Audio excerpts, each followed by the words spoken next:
నమస్కారం.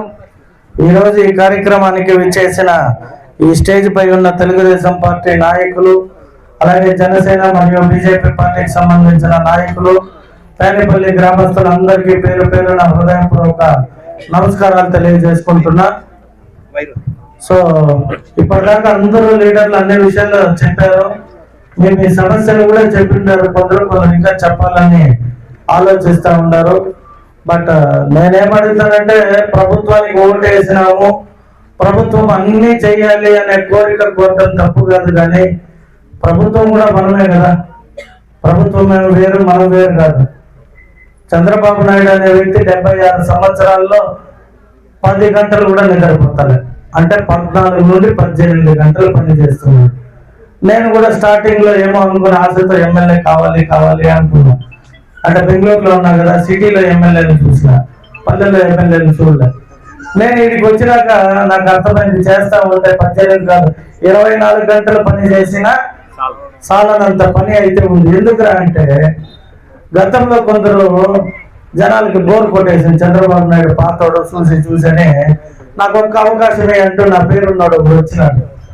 వైఎస్ఆర్ పార్టీ అని వాళ్ళ ఆయన చనిపోతే ఆ పేరు పెట్టేసి, వాళ్ళ ఆయన ఎప్పుడో 4 మంచి పనులు చేస్తే వాటినే చెప్పి జనాలు ఏమనిచ్చినాడు. జనాలు కూడా ఏమనుకున్నారంటే, ఓకే వైఎస్ఆర్ బాగా చేసినాడు, వాళ్ళ కొడుకు కదా, ఒక అవకాశం అడిగినాడు, ఇద్దాంలే అని చెప్పి చంద్రబాబు నాయుడుకి వేయకుండా వైఎస్ఆర్కి వేసినాడు. ఆయన ఏం చేసినాడు, వస్తానే నేను మద్యపానం నిషేధిస్తాను అన్నాడు. నిజంగానే మాట నిలుపుకున్నాడు. మంచిగా ఉండే బ్రాండ్లన్నీ నిలిపేసి వాడి పక్కన ఎవరెవరైతే దొంగలు ఉంటారో వాళ్ళ పేర్లు చెప్పినారు. ప్రెసిడెంట్ మెడల్, 3 రాజధానిలు, లేదా ఇంకేవేవో ఆ పేర్లు వినేకి కూడా లేదు, అట్లా పేర్లు పెట్టి కల్తీ మందు స్టార్ట్ చేసి వారితో ఉండే అనుచరులకి పనిచేసినాడు రాష్ట్రాన్ని. సో తాగిన వాళ్ళకంతా లివర్, కిడ్నీలు రోజు కంప్లైంట్. ఆడపోతే మొత్తమే డయాలసిస్ లోనే ఉంటారు. ఏమరా అంటే, మా నాయన తాగేవాడు సార్, ఇట్లా అయిపోయినాడు. అది ఎవరికి తెలీదు. బిడ్డ పుడితే 25 ఏళ్ళకి తెలుస్తుంది వాడు ప్రయోజకుడా కాదా.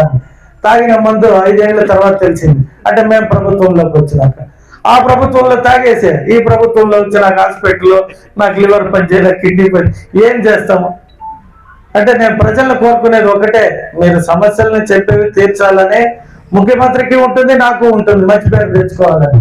అయితే డబ్బులు ఎక్కడ ఉంది? ట్యాక్స్ పెంచితే మళ్ళీ మీరు బాధపడతారు.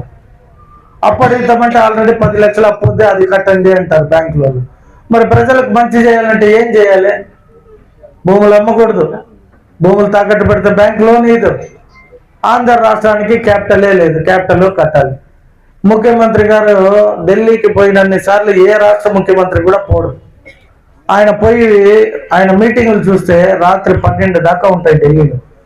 నాకు కొందరు ఎంపీలు చెప్తారు, జగన్ ఢిల్లీకి వస్తే మేము కింద మీద పడి సార్తో పాటు తిరుగుతూనే ఉంటాం, రాత్రి 12 అవుతుంది, మళ్ళీ పొద్దున ఎప్పుడు 5-5:30 రెడీ అయిపోయి 6 o'clock మళ్ళీ మీటింగ్ పెడతారు. అంటే మన రాష్ట్రము విడిపోయిన తర్వాత ఆదాయం లేదు. లేకపోయినా చంద్రబాబు నాయుడు గారు తల్లికి వందనం ఇచ్చిన, గ్యాస్ సిలిండర్ ఇస్తామన్నట్టు గ్యాస్ సిలిండర్ ఇస్తా ఉన్నామా, రైతు బంధు ఇచ్చినామా, రైతులకు ఇచ్చిన మాట ప్రకారం రైతు బంధు ఇచ్చినామా, ఏ రాష్ట్రంలో కూడా 4,000 రూపాయలు పెన్షన్ ఇస్తారు. ఇప్పుడు మా ఎక్స్ సర్పంచ్ సురేష్ గారు చెప్పినట్టు పెన్షన్ వయసు అయిపోతా ఉంది, కరెక్ట్. వయసు అయిపోయినప్పుడు ఆదాయం ఉండే విధంగా మన పిల్లలు మనకి చేసి పెట్టాలి. తల్లిదండ్రులు, మా నాన్న గారు చూడండి ఎట్లున్నాడు, వాళ్ళ కొడుకుని బాగా సాకినాడు కాబట్టి తండ్రిని బాగా చూసుకుంటాడు, పెన్షన్ ఇస్తున్నాడు, తీసుకుంటాడు. సో మనం కూడా తీసుకోవాలని ఆశపడుతున్నాం తప్పితే, మనకి పెన్షన్ వద్దు, రాష్ట్రం అభివృద్ధి చెందాలని ఎవరు ఆలోచిస్తారు? అయ్యో 4,000 కదా, ప్రతి ఒక్కరు నాకు వస్తే బాగున్నాయి, 4 ఫ్లోర్లు కట్టుకుంటారు. నేను పోతే సార్ మాకు పెన్షన్ రాలేదు. ఎవరిదమ్మా ఈ బిల్డింగ్ అంటే, మా అబ్బాయిది సార్. అబ్బాయి వేరు, నువ్వు వేరు అమ్మంటావు, నన్ను సాకలేదు, నేను ఆ కింద రూమ్ లో ఉన్నాను అంటుంది. అంటే పెన్షన్ కోసం ఆ 4 ఫ్లోర్లు పెట్టుకొని లేదండి.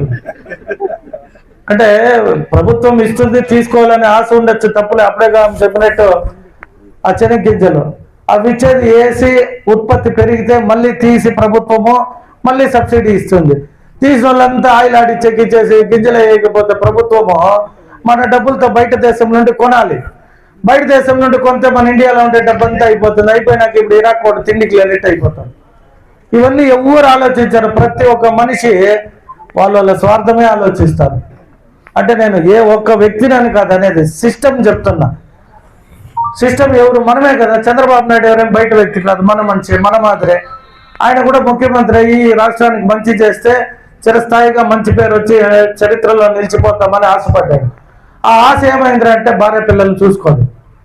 మా నాకు అప్పుడప్పుడు అంటుంది, అమావాస్యకు ఒక రోజు కనిపిస్తాడు, ఇంట్లో ఉంటాడు.